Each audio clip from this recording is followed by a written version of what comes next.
today I will present to you about rainforest. So this is a rainforest. There are lots of animals that are in a rainforest.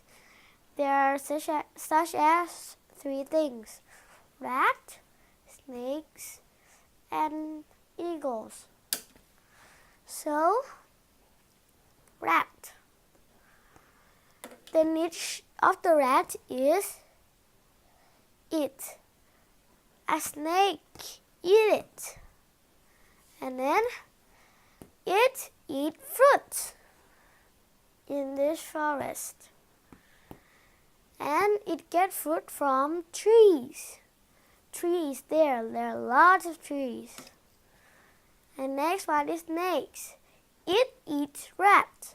The niche of it is it eats rat.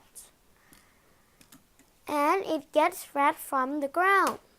The ground there, here, somewhere here. Eagles eat it. So here's an eagle. The niche of an eagle is it eats snakes. It gets snakes from the ground. People eat it. So rainforests have many more animals. I just give 3 examples. Done. Thank you.